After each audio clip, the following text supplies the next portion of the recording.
welcome to the senior one acts, closing an incredible year of theater, starting with Beauty and the Beast, Lend Me a Tenor, and now our senior one acts. For those who don't know me, I'm Mr. G. I'm the theater director here at North, and the one acts are a little different. I just kind of oversee it, kind of come in periodically, check in on them, find out, but it's all student-run, student-written, costume, everything directed. So I'm going to turn it over to them. They're going to introduce themselves, what show they worked on, and then we'll begin. There will be a 15-minute intermission between the show. There will be 2 one acts at the beginning, intermission, and 2 more to conclude. Buy concessions, please, goes to our theater fund.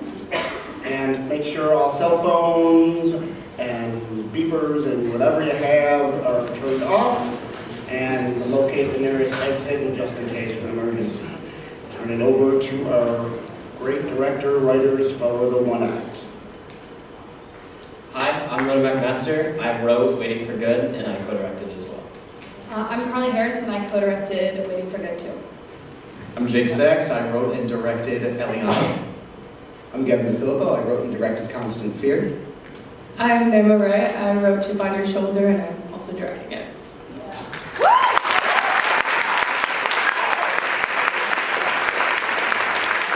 Thank you so much for coming out on this Wednesday night. Enjoy these incredible one acts. Thank you.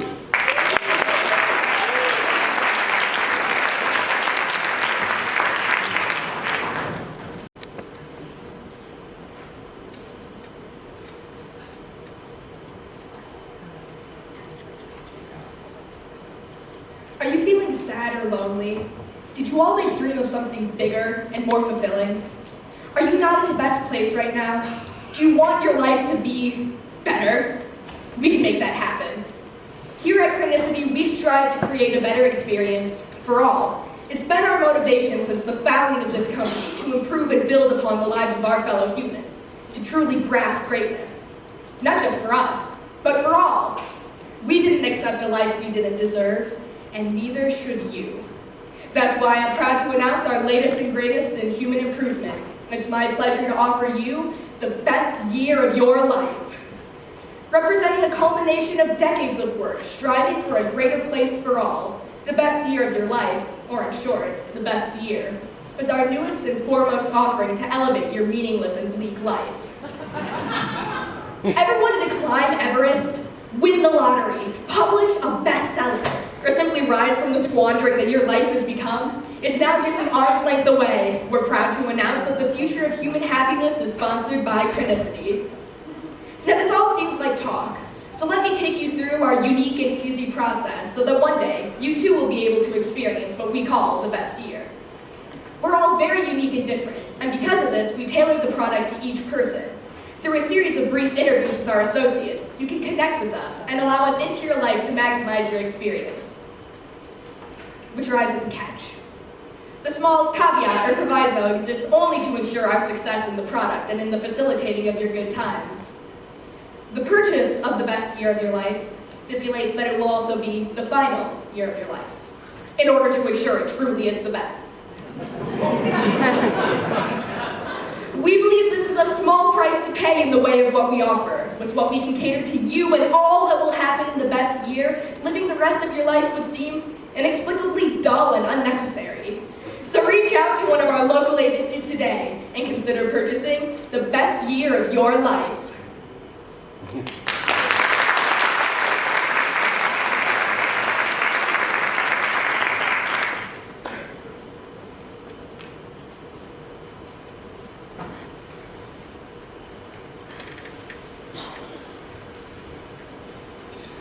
Hey. Hey, if you want something, I just made lunch. Help yourself. Hey, Will. It's good to see you again, man. What's been up with you? Did you catch the game last night? No, I didn't get a chance to. Oh, it's a shame. He's a real nail-biter. So, what's new? You still with? No, he's not. Oh, I'm sorry. I didn't know. Yeah, that's fine. We broke up. Anyways, Mary, I came to ask you, have you ever heard of this company called Chronicity? Oh yeah, we have. That was that crazy infomercial we saw last night. It's wild what they get away with these days. I don't know. They seem pretty legit to me. Are you sure? What do they offer again? They guarantee the best year of your life. Right, the best year of your life in exchange for a meager price. Your soul. Not really. Yes, really. Isn't that in the terms? After this best year, you don't get any more years, period? Well, I mean, yes, but... Why are you bringing this up anyways? I haven't seen you in forever, and this hardly feels relevant to your life and catching up. What's been up with you? I feel like we never talk anymore. Well, I'll get to the reason why I came to see you today. I was thinking about, buying it. Buying what? The best year of your life. You can't be serious right now. You're kidding, right? It's hard for me to believe this isn't influenced by something bigger than a cool new product. What do you mean? I mean, you're using this as an easy way out because you need more than who you are. You resent yourself, and I'm sorry you do, but this isn't the solution. I just wish you would talk to me so I could help you. I don't need your help. You always insist that I do. I get that you've healed and survived, but not everyone can take that same path. And what about me? Why don't I deserve this? Why is it such a terrible thought for me to finally do something that I want? Why can't you accept me for who I am? This is me, the raw, ugly, tortured person that has to live through the same day over and over again. But there's a light. I see it at the end of the tunnel. I'm going to do what's best for me. Buying it is what's best. You haven't been the same since everything. You know that, I know that. I think this is just a poor coping mechanism.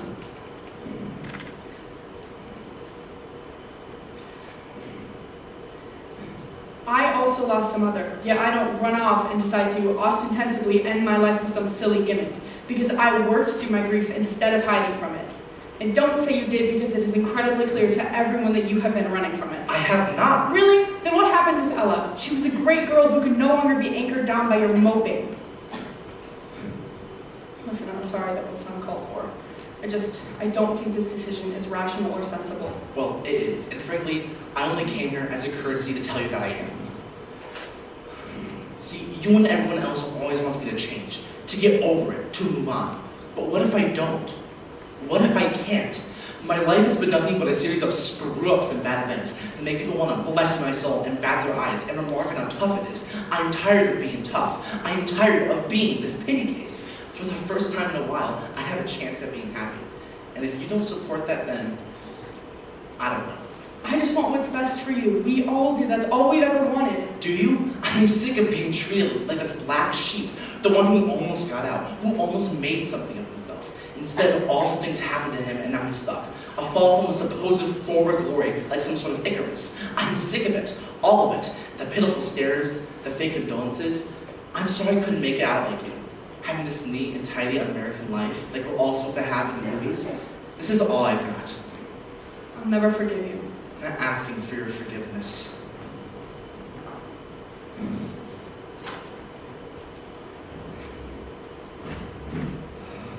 shouldn't be so hard on him all the time. You don't get it. He just used to be so different. He's drowning in a miserable hole, and I've done nothing but sit by and watch him throw his life away. Well, it doesn't seem like that helped much either. He just used to be so different. It's hard to look at him now. He used to be this starry-eyed, ambitious kid whose only limitation was his imagination. Now he's lost everything, and he feels like a shell of who he once was. I don't know who he is anymore.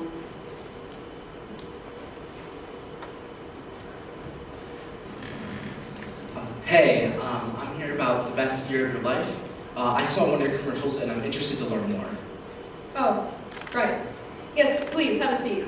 Could I offer you something? Coffee, tea, water even? No thanks, I'm fine. All right then. So... William, what brings you to us today, William? As I said, I saw one of your commercials and I'm just interested to learn more. Perfectly reasonable. That's one of the things that makes our company so great. We're upfront with all of our processes and products. We love our inquisitive customers. Sure, so who usually buys this thing? Oh, that is a unique question. I will say our client base is normally older, call it north of 50. But our product truly is for everyone. Anyone who wants to seek improvement in their lives is generally our customer base. And how do you know what makes it the best? We are on a unique interview process in which we grapple with what will truly make you happy. This can range from you sharing your passions, interests, or you designating what you desire. I don't say this lightly, but we can fix you. We can change you for the better. We can deliver you happiness. Really, 100% guaranteed. Guaranteed. Oh, well, you've definitely given me some things to think about. Can I schedule another appointment soon? Sure, just let me know when and I'll pencil you in. And this doesn't mean I'm committed yet, right? Nothing is set in stone until the final handshake.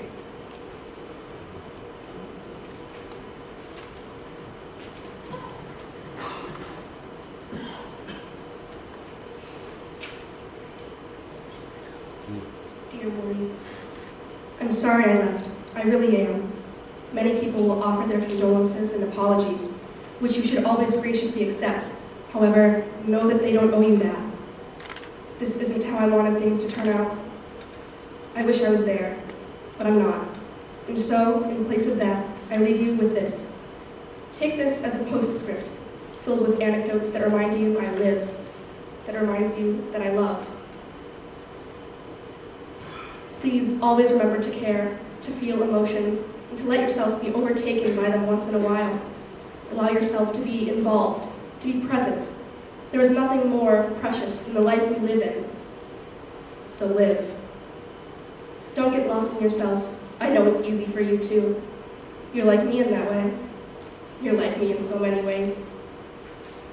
You never have to worry about making me proud, for you alone is all that I ever need. Instead, do it for yourself. Live for you, not for me, or for the vision you think I would have of you, but for the authentic version of yourself. You are destined for greatness, Willie. Never forget that. I wanted to say I'm sorry if I came across as rude the other day. You're my brother, and I simply want what's best for you, and sometimes I say things a little too bluntly. You know that. I just wish you would listen to me. Listen to you? That's all you ever want for me to listen to. I get that you've made it out and survived, but not everyone is as fortunate. Not everyone can be. I've done nothing. I work at a dead-end job watching numbers fill spreadsheets and columns and interacting with people just as dull as those numbers. I have no one to come home for, no one to make any of the grueling hours worth it. The money I make just sits there. I have no hobbies, no interests. I have nothing. I have nothing. Why are you such a pity party all the time? Woe is you, congratulations. You're right, you do have nothing because anytime you get close to getting something, you self-sabotage and throw it all away. What happened to going to school to become a writer? Instead, you're a CPA-certified husk that crunches numbers. What's happened to any relationship you've ever had where just when it gets good, you either back out yourself or become so miserable that they had to leave? You have this destructive pattern that can't be fixed by some band-aid. You don't get to complain about your life when all you've been is complicit in the forging of its mediocrity. You don't want to be happy. I do want to be happy. I wish for nothing more than damn happiness. It eluded me my entire life. But that's what I've been trying to say. And you stood in the way. This isn't true happiness, don't you get that? It's fake. You've convinced yourself that magically all your problems will fade away at the drop of this hat. But they won't. This will change nothing. You have to deal with your problems and not run from them. God, you're so frustrating. I don't know why I came here. Neither do I. You know what? One day, sometime in the future, whether it be the final minutes of your last day alive, you're going to realize something. You're going to realize that all you've ever done is push people who care about you away. You're drowning in a miserable hole you've made for yourself, and I'm sorry you can't see that, but I'm done. I'm done.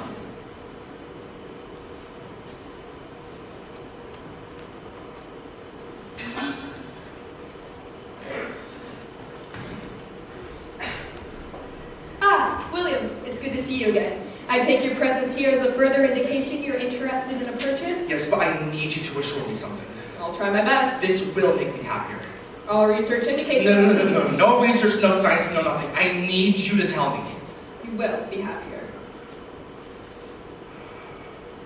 Okay. All right then, would you like to start the process? I think my first question, and obviously the most basic one is, are you happy, William? And I mean truly happy. No, I'm not. I haven't been for a long time. I see. Why do you think that is? I think it's because of the life I lead, hence why I'm here. I see. I know that might be an uncomfortable question, but it allows us to get a baseline of what your life should be like in an ideal form tailored to you.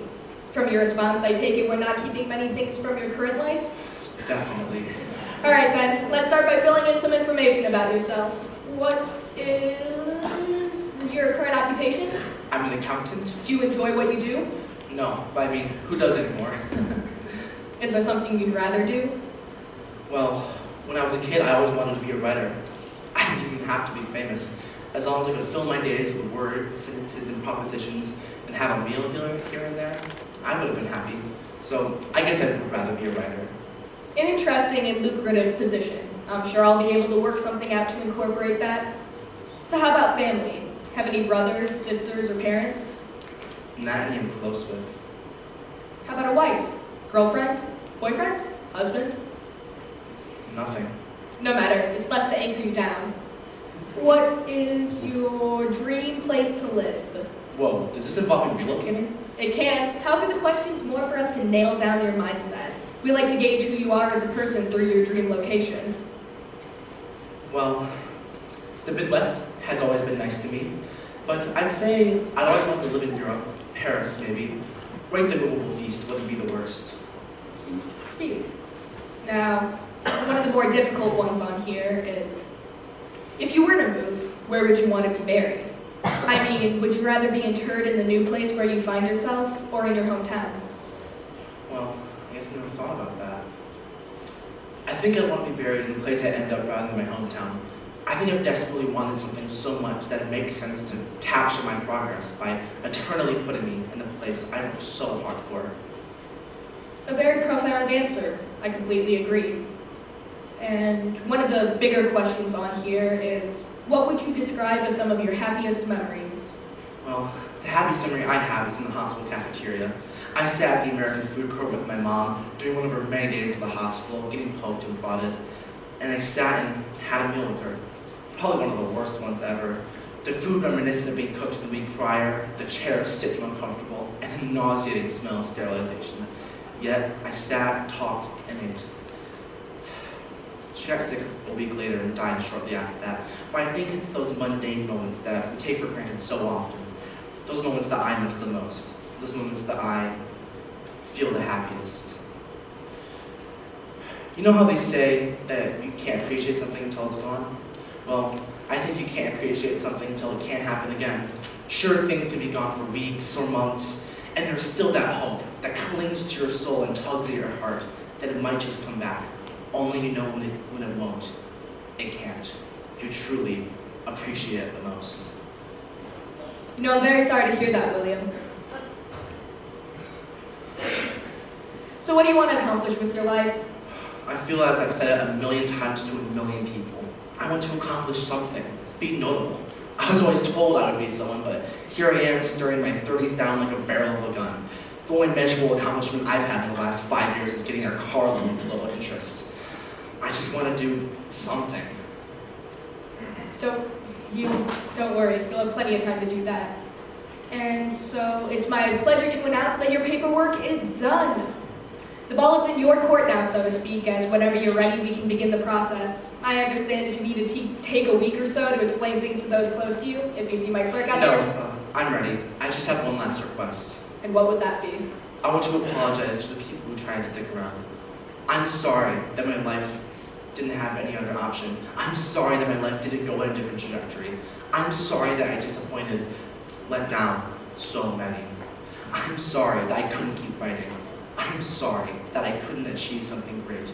I only ever wanted to do something with my life. And you will do something with your life. Okay, I'm ready. Welcome to the start of your new, better life. It truly is as good as it gets.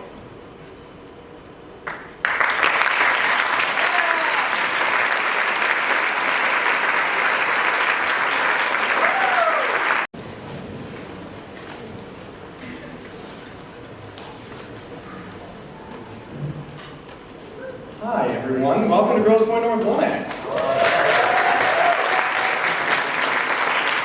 I'm Jake, and I wrote and directed the next show on our set list, Eliana. But before the show begins, I just wanted to come out and acknowledge some of the content of the show. Being that it takes place in World War II Nazi Germany, there are some topics that are covered that may be uncomfortable for some audience members, namely anti-Semitism, domestic violence, and I also wanted to clarify that when dealing with these topics, I think it's super important to do so with care. So when writing the script and when directing my actors, I was very careful to cross-reference the information and through teachers and specialists and my own research, and it's all very thorough and very intentional. And the good news is that means it's all very legitimate. The unfortunate news is that means it's all very real. That being said, please enjoy Eliana.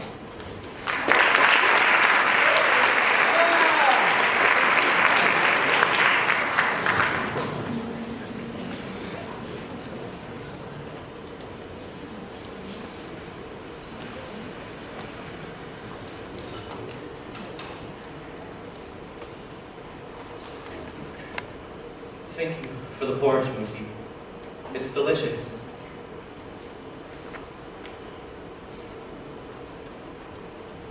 Will you tell me another story about father?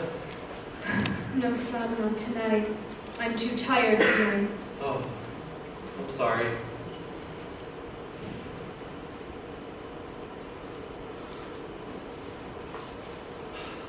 I'm sorry, Muti. I know it makes you mad when I bring him up.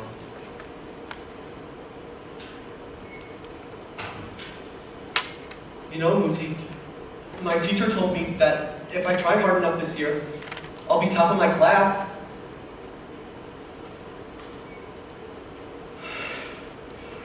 Muti, I'm sorry. I really didn't mean to make you upset. Thank you so much for dinner. Really, it's delicious. Here, I'll help you clean up. Oh, no. Oh, I'm sorry. I'm not finished yet. Maybe it's just best if I head to bed. Good night, Muti.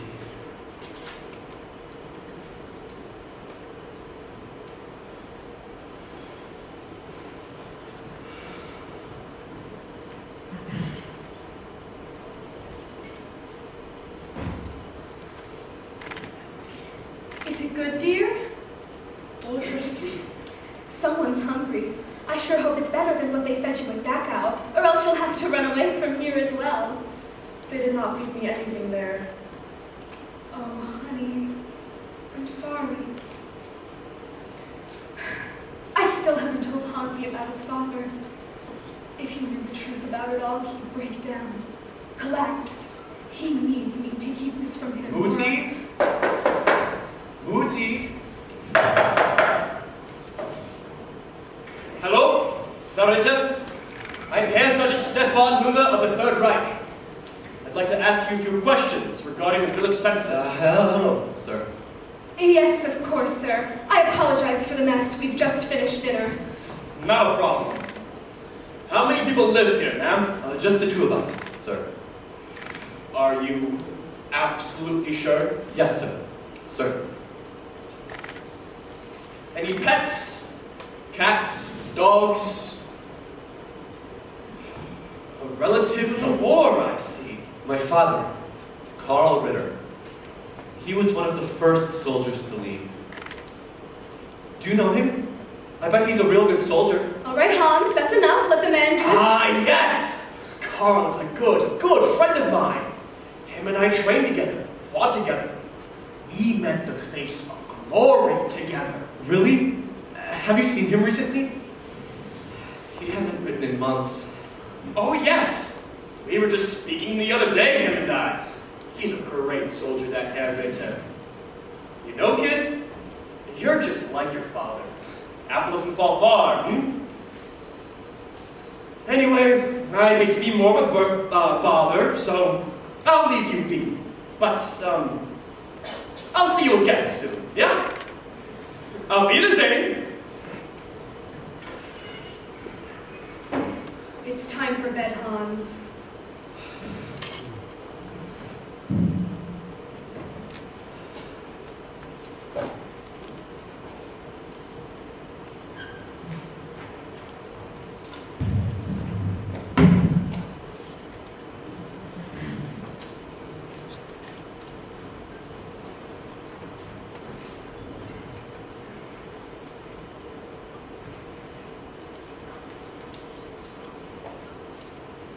Son, today I leave to fight for our home and for the Third Reich.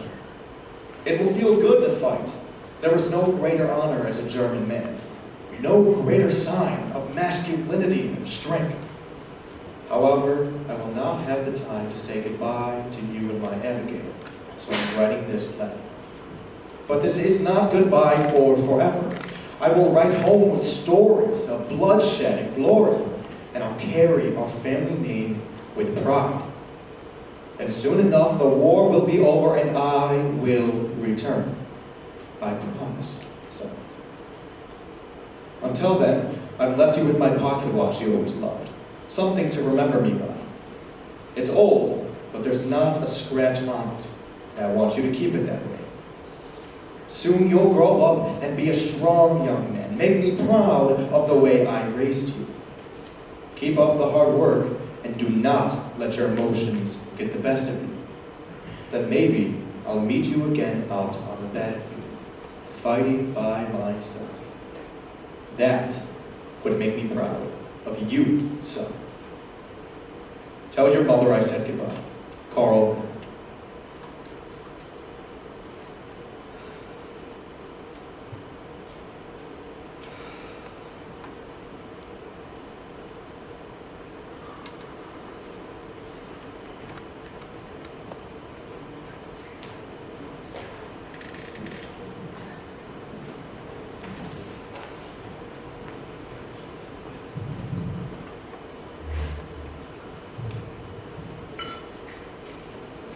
Hans, will you stoke the fire? Of course, Muti.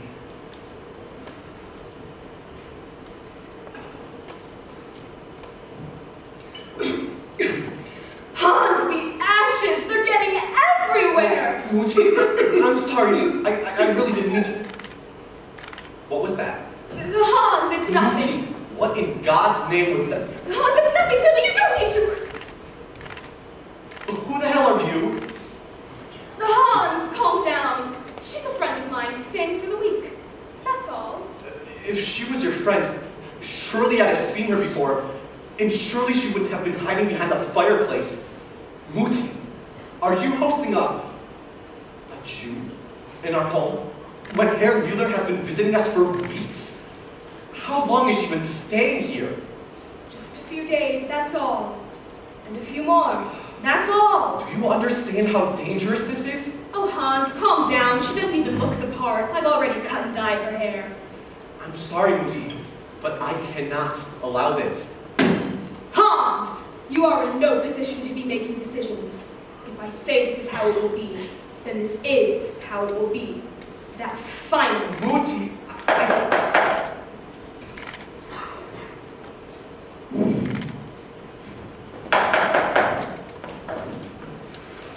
Hallo wieder! Everything all right today, Clarita? I heard quite the commotion from outside. Und Herr Ritter, I come with the story of your father. Do you mind? That old man of yours would crack joke after joke at base camp. You know that? Soldiers wanted to beat him. Girls wanted him. He was everybody's favorite soldier, that Christoph. it's Carl. Right, yes. Good friends we were, Carl and I. He had this one story. Herr Mueller! What exactly brings you here today? Muti, let him finish. Nothing really, just checking in on my Freund here. In fact, this just occurred to me at this very moment. Hans, you're coming on 18 now, aren't you? Yes, Herr Mueller. Please, Stefan is fine. Young man with a build like you and a drive like your father's. We could use you on the battlefield. Absolutely not!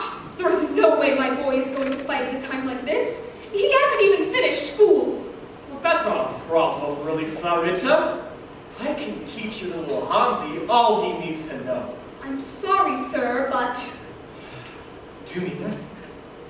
Sure I do, boy. Oh, that's all I've ever wanted. Hans, I said no.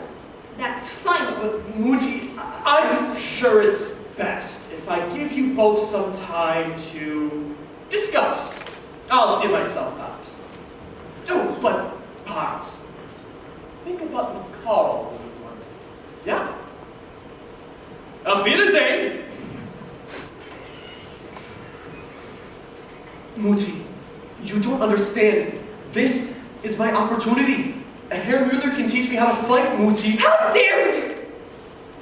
You embarrass me in front of Herr Müller, and then you have the nerve to beg me to leave? I don't know why you want to leave me so badly anyway. I do everything I can for you. I do everything for you! And what do you do in return? Beg to leave at the first chance you get?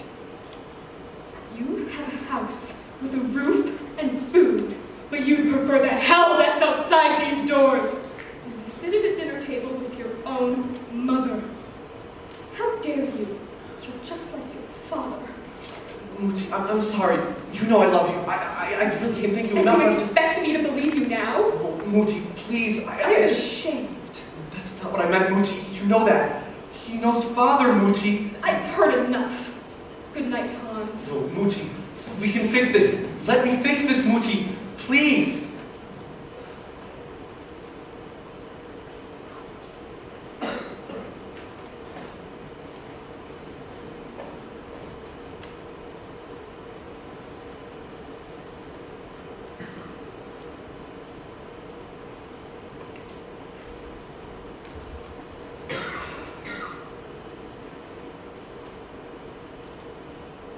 Your mother saved my life, you know.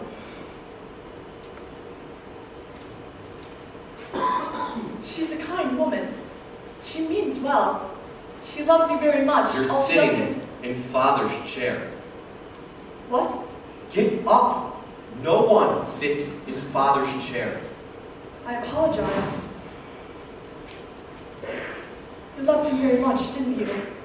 You are kind-hearted like your mother. I just know it. Get your hand off me. You don't know anything about me.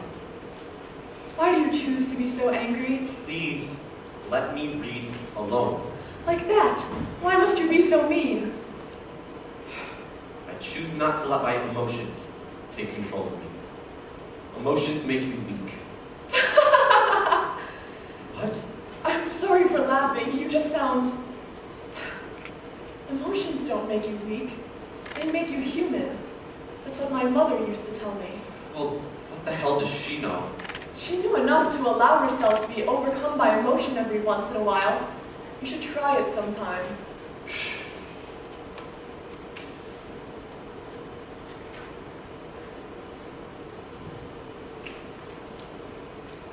Why are you so nervous? I'm sorry. It's just... Hello? Is anyone home? Hansi! Just who I was looking for. Is your Mutter here? No, sir. Perfect. I want to speak with you for a moment. Please, take a seat, Hans. Hans, let me tell you a story. Okay. Your father and I, when we're not fighting the bravest fights, have another job. Ask me what it is, Hans. What is it? We're guards.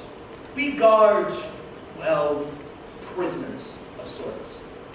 Very bad people, Hans. Do you understand me? I think so.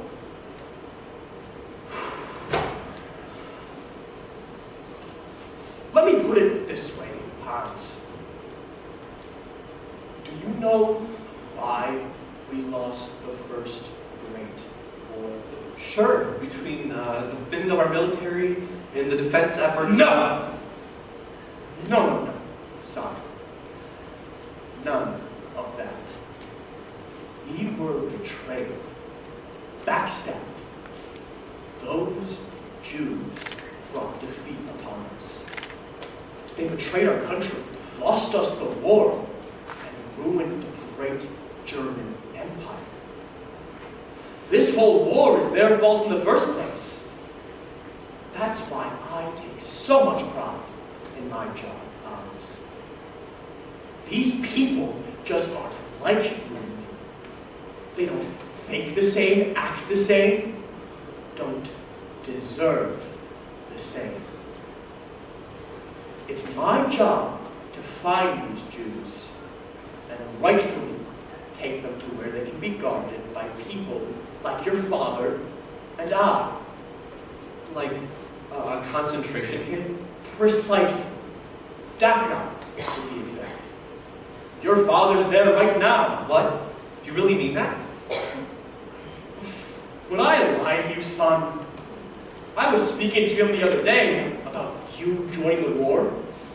He was ecstatic.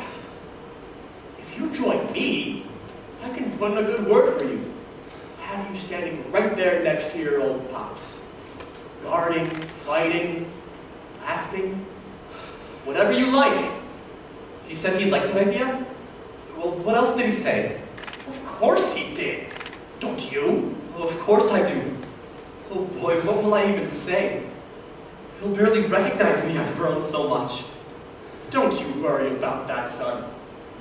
He'll be proud no matter what. There's just one issue. Well, what is it? It's my boss. He's been real angry lately. See, there's this one prisoner, a little girl around 19 years old. She's been giving us a bit of grief, this one. See, a few months ago, she escaped the camp, and normally I don't do this, Hans, but I took it upon myself to find this girl. Quite disliked her, really. Something about her just really gets me. And I refuse to let go this time. I know it's been months, but I can just tell I'm close. I know for a fact that I'm close.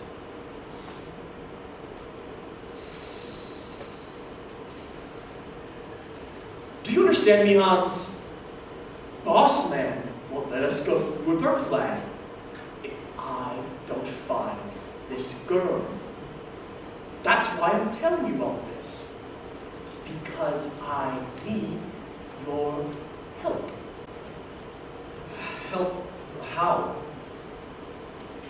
If you so much as hear, see, even smell the signs of that ungrateful, untrustworthy, unlovable little girl, you come to me.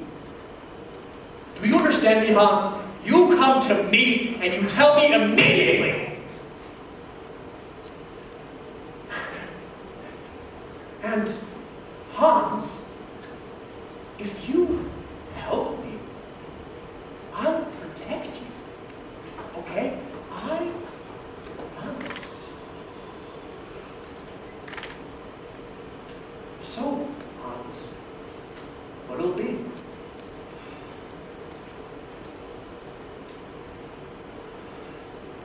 Good! After all, I'm helping you too, isn't that right? We just have to take care of a little business first. Well, Hansi, justice doesn't rest, so I really must get going. You know, I've just pictured the smile on your father's face when he sees you in that uniform. Auf Wiedersehen!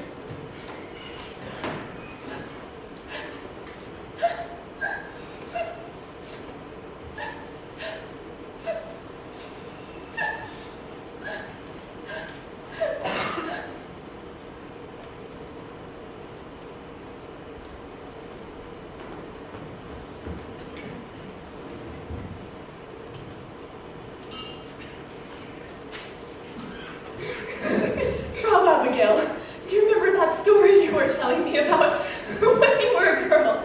And that boy who was so nervous to talk to you, and he fell and ripped his pants, and you could see through to his underwear? That was your best story yet, Frau Abigail. I haven't laughed that hard in years. Please, Eliana, call me Muti. Hello? Don't be rude, Hans. You're interrupting.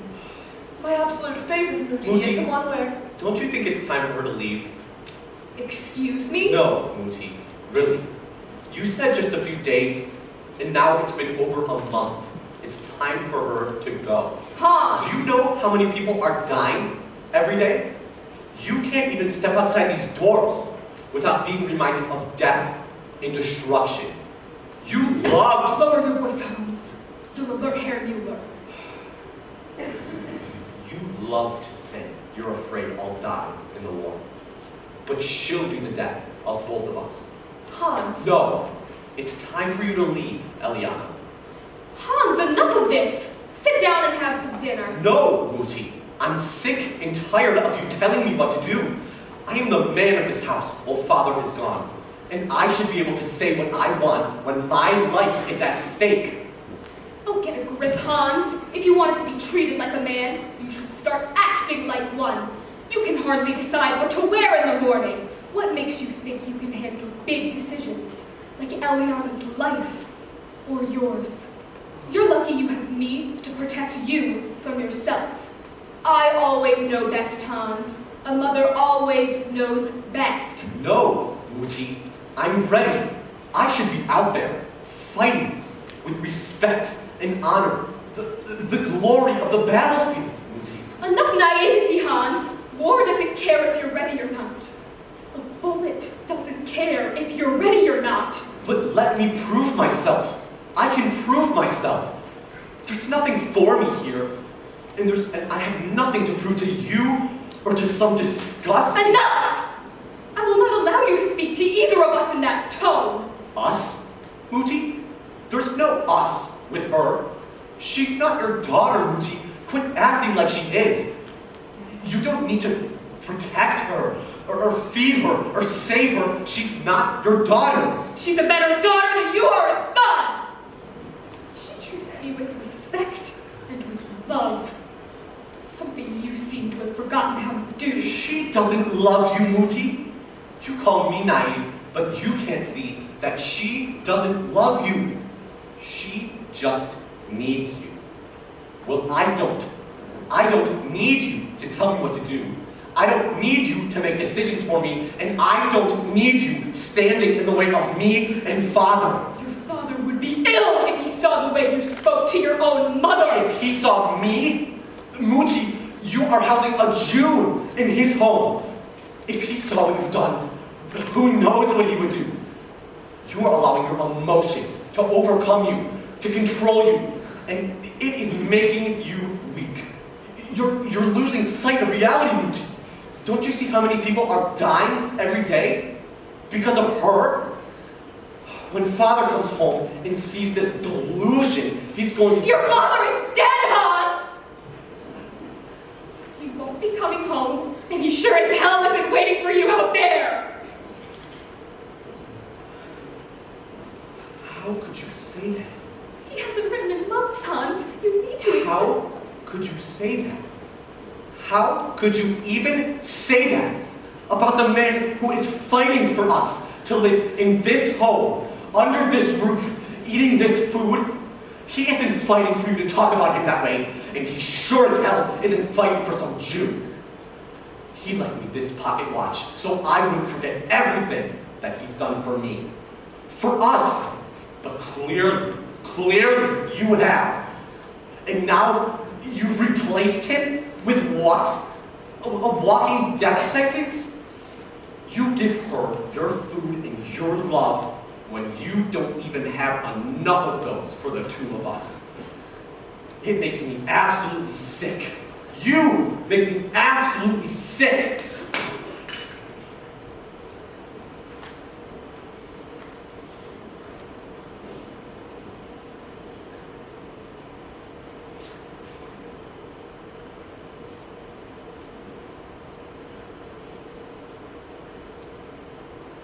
You cracked it.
Date, 1947.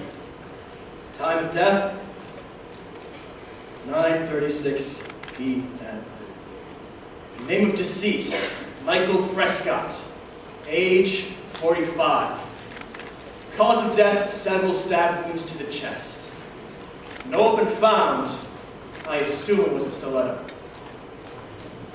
I found a business card on him for Burton Construction. Maybe that can be important. This is the fourth body we found this man killed in the same way, Will.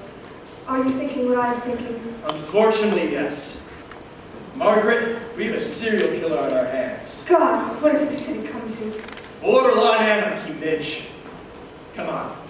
I know someone who might be able to help us. Mary. I figured I'd find you here. Do you come visit us often? Seem to be on a first name basis. Zip it, Midge. Ow! Oh, hello, William. And who's your little friend here? She's quite cute. This is Margaret McMillan, my partner. I don't swing that way, Mary. Don't you try anything funny. We're on the job, not really in the mood for entertainment. Alas, it's all I know now. Ever since Daddy cut me out of the trust fund, I've had to find alternate ways of making money. But you can come all the way here just to chit-chat. Do you need something from me? Yes, actually. Tell me about your recent clients. Did anyone look like this man? Nope, never seen him in my life. Uh-huh. I see. You know, it sure would be a shame if your fathers found out you're still doing this kind of thing for work. Maybe I should go have a chat with him. No, William, please don't. He'll kill me. I might as well just tell him when I see him later. It'll save you the trouble. Hey. If you don't tell him, I'll take you out for coffee. It'll be just like the old days. The old days are over, Mary. Your father hates me. He'd never let us get coffee, much less get married like you wanted. But you don't know that. Maybe he's changed. I mean, it has been 12 years. Trust me, I know he hasn't changed. But William, I still love you.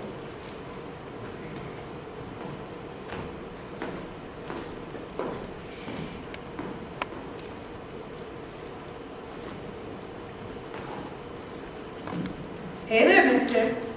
Care for some entertainment? Well, that's no way to speak to your father now, is it, Mary? Daddy, what are you doing down here? I came to scope out some new building sites. These skyscrapers don't build themselves. I see. And how have you been? As well, until I discovered that my daughter was a tart. Lemon, apple, or raspberry? Look, I know you disapprove of this work, but it's all I've got, since I don't have access to your money anymore. Yes, and it will stay that way. It's called a trust fund for a reason, you know. You have to trust the person in it. And especially with what happened with you in Morocco, I don't think I ever could. Maybe if you found a respectable job, I'd change my mind. Like what? Some temporary secretary like all the other girls? Maybe I'll shoot high and be a politician. What are you talking about? A female politician in Chicago? That's like saying we want a man on the moon. Oh, Daddy, you're impossible. It's like talking to a brick wall. Listen, Mary, you understand when you have kids, but when you're a parent, you do anything to protect them. You're terrible. Did you know that?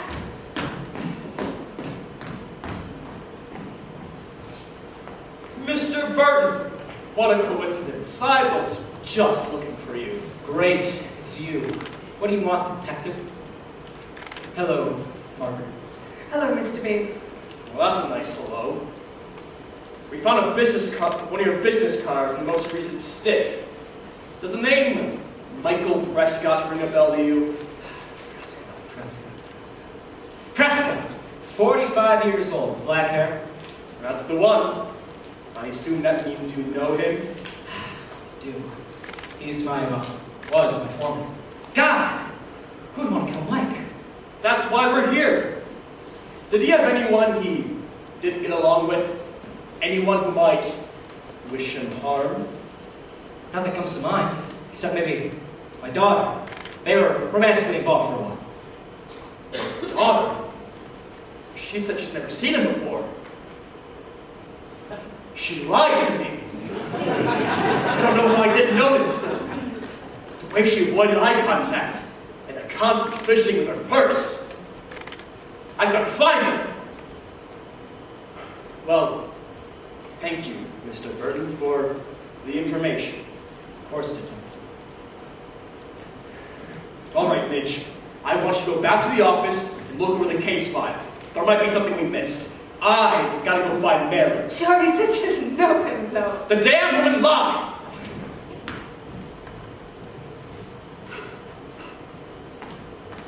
Mary! I knew I'd find you here. William, what are you doing back here? I need to talk to you again about that case. What about it? I already told you everything I knew. You know, I thought you did too. But after a chat with your father, I'm not so sure you were being truthful. Not in the slightest. What did my father tell you? Well, he told me that you and the stiff had been seeing each other for a little while. Now, please inform me, Mary, why didn't you tell me you knew Prescott? I was scared, okay? This isn't the first time one of the men I've been with has ended up in a bag. I didn't want to be a suspect. Please, William, I'm telling you, I had nothing to do with it. I believe you, Mary. But what do you mean this isn't the first time? How many other clients have ended up dead? 3. With Michael, I guess 4. But I didn't assume anything of it, that's all. Chicago is a scary place. You know that better than anyone else. We're always living in fear. I just guessed they were all caught up in some shady dealings. Well, thank you, Mary, for telling me. I'm sorry you ended up smack dab in the middle of all this. Say, why don't you meet me at the corner of Michigan and Chicago Avenue in 2 hours, and we'll head over and get a nice meal somewhere. Like old times. Maybe, William. I'll make up my mind later. It's your turn to wait. Love you too, Mary. There you are, Will. I've been looking all over for you. Were you able to find that Mary girl? I did. Just missed her. Was there anything we skipped over in those files? I found something we didn't see. Apparently, all the men were seen frequenting the same working girl a while before their death. Do you think it could be Mary? It might just be. But we'll need to look into it more before we jump to conclusions. I guess so. So they were all involved with Mary, huh? How the hell could she be in the center of all this? Is someone doing it for her? Like some sort of weird, twisted, secret admirer? No, it couldn't be. But who else would it be that's doing all this? Unless... No, it couldn't be him. He's... William! Before I went, I almost forgot to tell you. While I was at the office, Mr. B called. Says he remembered something about the case. Says he wants to talk to you in person about the last victim. He'll be on the corner of Michigan and Chicago Avenue in an hour and 45 minutes. And not to be late. All right. Go wait in the car. I'll be there in a moment. No, he said only you can come. Private matter, I assume. Copy that. I'll see you later, Mitch. Michigan and Chicago, huh? What a coincidence.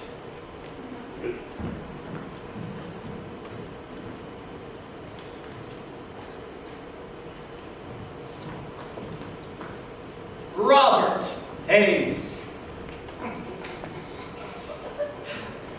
Care for a drink, William? No, that's all right. I brought my own.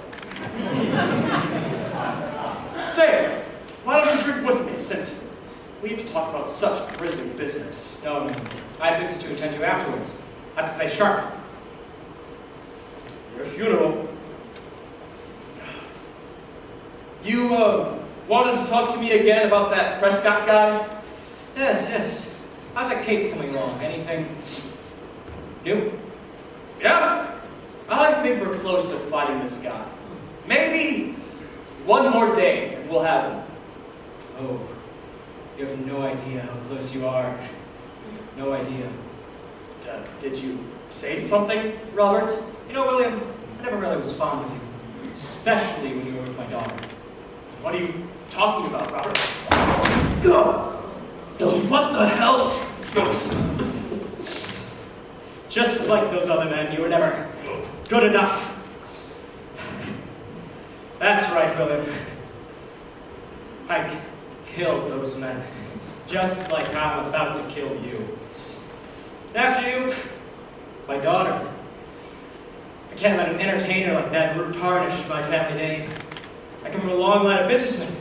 No taxi dancer is going to ruin that.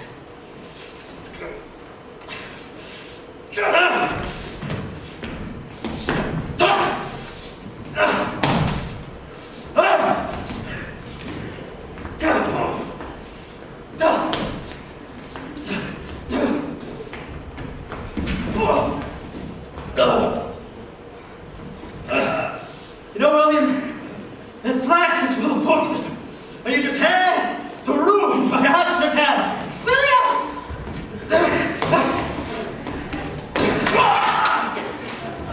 William, are you okay? William! Mary, No! William, can you just stay with me? Please, stay with me! I'm sorry, and this way.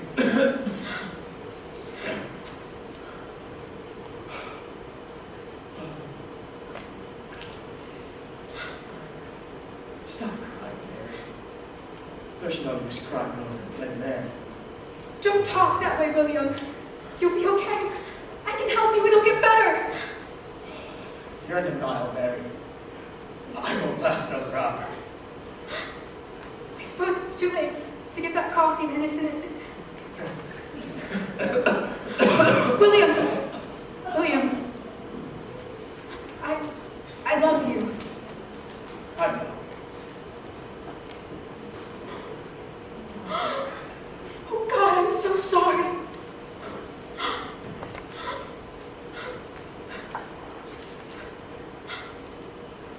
I suppose a drink will calm me down.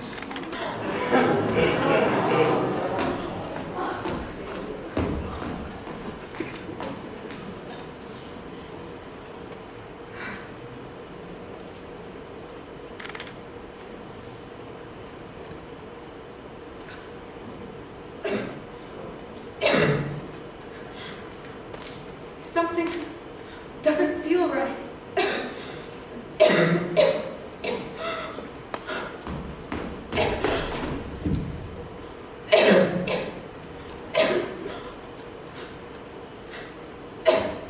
At least Chicago won't have to live in constant fear anymore.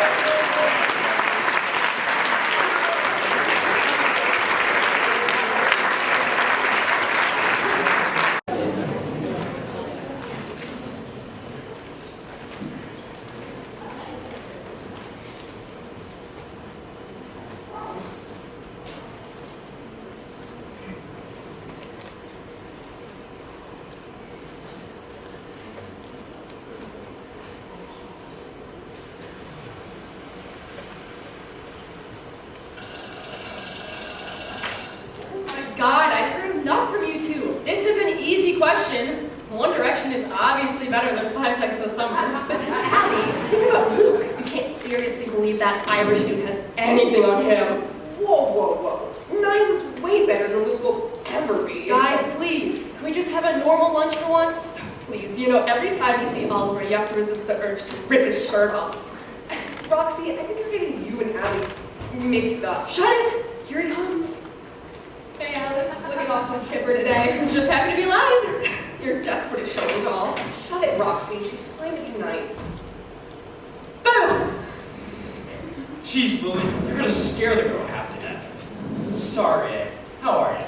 Jan, can you please spice this up a bit and tell Oliver just how sexy he looks in his tight little shirt, or how hot he'll look in a little suit at prom? God, Roxy, can you learn to keep it in your pants? Bite me. I was doing great until that. Thank you, Lily. Cheer up, Huck. I didn't mean to scare you all that much. Lil, what the hell does Huck mean? You know, like a huckleberry? Because Allie's just as sweet as a huckleberry. Except the one who practically lives with a halo around her head. Wait a minute, that's me, not her. Charlie, the world doesn't revolve around you. They can't even see us, for God's sake. Well, still, I'm the angelic one. Ah, yes, we know, little miss. But Allie, we can't go to a party. We have to study. It was finals Oh week. my god, shut up! I'm sorry, what? What did I do? Oh my gosh, not you. I'm sorry. That was directed to my brain. Real slick. Anyways, do you have any plans for prom, Allie? OMG, you guys have to see the progress I got yesterday. Wow. Looks very, baptismal? I think it's great, Lil. It really screams you. I really forget how much I like this girl. I think you both could use a little roughing up. How dare you? You have no idea how much time I spend on my hair every morning. Cry me a river. You look better with your hair pushed back anyway. Please tell me that wasn't you trying to hit on me. You'd be lucky to have a girl like me. I'm a dream come true. More like a nightmare. Anyways, no, Miles. I don't have plans for prom. Not yet, we don't, but we will. Oliver, since it's your senior prom and all, what do you have planned? I don't believe in the social normalities of prom. It's just a scam to try and convince us all that a dance will solve all of the social and economic inequalities of the world. Well, aren't you just peachy today, Oliver? Why don't we just go as a group? Oh, no, Allie, dear, that is a social suicide. You have to get Mr. Dark and Sexy to ask you. Roxy, you are so vain. There's more to a person than just what they look like on the outside. I mean, do you seriously believe she only likes him because he's cute? Well, what else does he have? It's not like she knows anything else about him. She knows plenty. I think that's a great idea, Lily. That way there's no pressure of asking anyone. No! Huh? Dude, what's up? Jeez, Miles, are you okay? No, I'm not okay. Dude, what's this kid's deal? The kid has a name, Roxy. Let him speak. You all really just dead? What are you talking about, Miles? Damn it, Allie! I've been in love with you since the first time I saw you walk into our freshman biology class. For 3 years, all I wanted was you. I can't stand watching you fawn over this Mr. Dark and Gloomy anymore. Mr. Dark and Sexy kid, get it right. Skip it. Wait, what? First of all, I'm not dark and gloomy. I just see the world for what it really is, which is a burning dumpster fire. Oliver, can you say anything nice at all? I'm with her. Why can't you say anything positive? How did you even know about that, Miles? I have eyes, Allie. When I was looking at you, you were always looking at him. Allie, is that true? Lie. Tell him. This wasn't how I planned on telling you, Oliver, but I've been into you for a while. I just didn't know how or when to tell you, and then... Allie, stop. Oh no, he just cut her off? Maybe he'll tell her that he likes her too. Allie, listen, you're great, but I really only have platonic feelings for you. Oh God, no, not the friend zone. Anything but the friend zone. But I thought I'd been making it pretty clear I see you like a sister. Plus, I'm into Lily. I'm sorry, what the hell did he just say? I'm gonna kill him, I swear I'll kill him! Wait a minute, Oliver, are you serious right now? Of course I am, Lily. I didn't think I could be more obvious. It definitely could have been, buddy boy. Listen, Oliver, that's sweet and all, and I'm sure every other girl falls at your feet for the whole dark and sexy thing, but I for one can say I don't feel the same. Finally, someone uses the correct descriptors, dark and sexy. How hard is that? What do you mean you don't feel the same? First of all, you must be pretty arrogant if you think I'd immediately say I felt the same. Especially considering you handled that like a complete jackass towards Allie and didn't consider her feelings at all. And second of all, I'm gay. You get him, kid? I didn't like her. I changed my mind. You didn't tell us. I didn't know how. Thank you for telling us. So, like, fully gay or just bi? Haha, very funny. I'm gonna go though. Call me later, Allie? Of course. I should head out too. Gotta study for my math test. Sorry, Allie. I hope we can still be friends. Oh, down, girl. He's trying to be nice. Yeah, I get it. I feel so stupid. I'm sorry. I never meant for any of it to come out like this. Why didn't you tell me? Well, I knew you had your own angels and demons to face, so I never wanted to intervene. I just cared about you too much to ruin our relationship by dropping that bomb.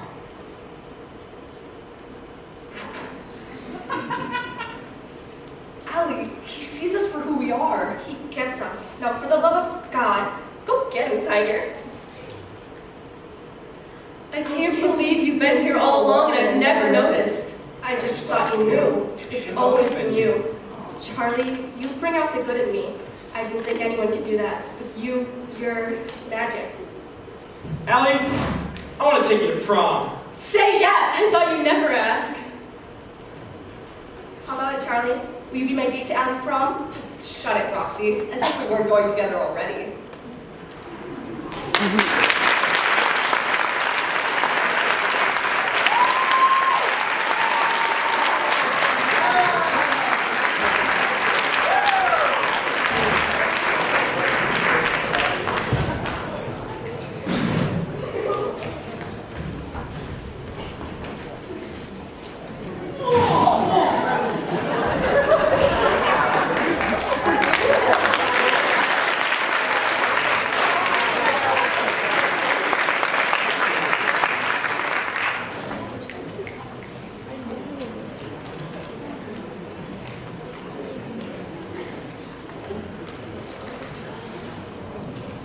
I must say, Oliver, you cleaned up quite nicely, considering you nearly ruined the whole plan.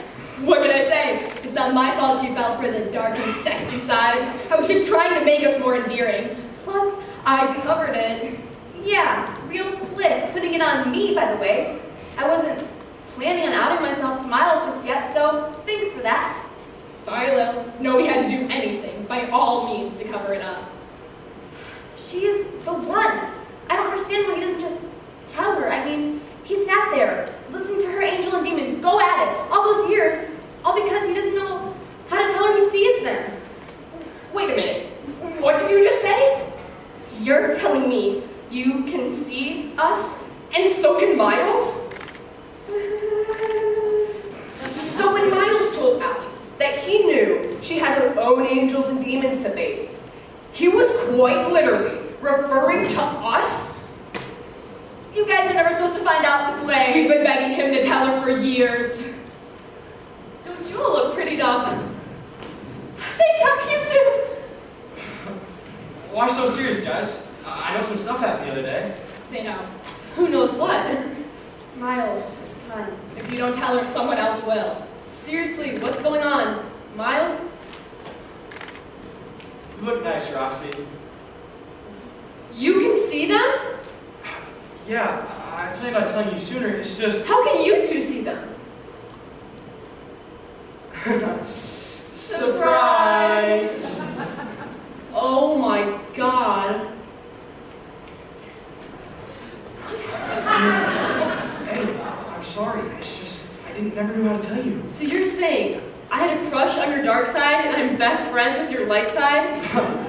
I guess that's technically true. I couldn't be happier if that's the case. Wait, really? Miles, you see me. All of me. And now that I know I see all of you too, I couldn't feel more head over heels for you than I do right now. Allie, can I kiss you? Duh, of course you can.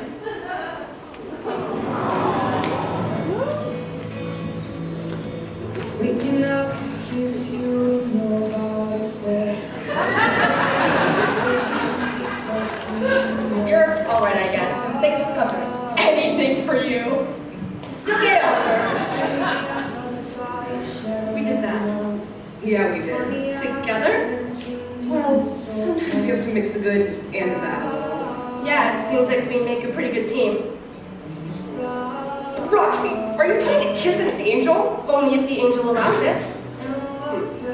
How do I know this isn't just another one of your sadistic tricks? Just kiss me, Charlie. If you insist.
acknowledge our graduating seniors from the theater department.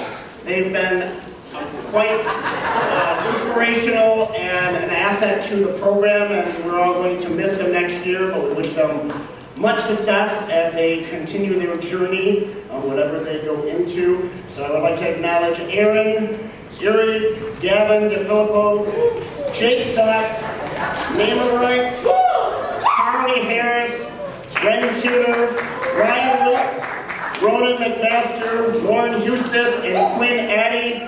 Congratulations, graduates.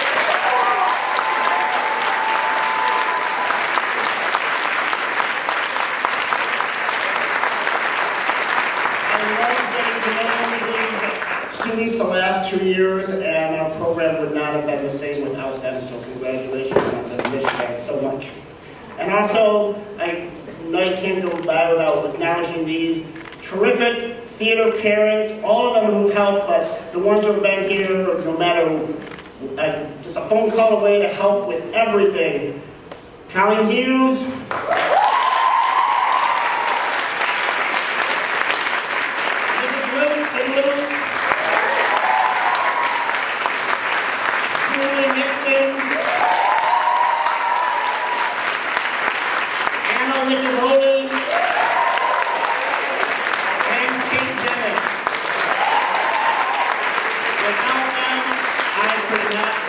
do this program without them. They've been an asset, as well as all the other parents who have volunteered their time and talents to put on these shows. And I'm blown away by these students and their tenacity and their talents and their energy. It's just a joy to work with them every single day. And like I said, with these one acts, I let them kind of do their thing, and I like that because I'm just as surprised as you are. It was incredible to watch. Congratulations, and have a good night. Thank you.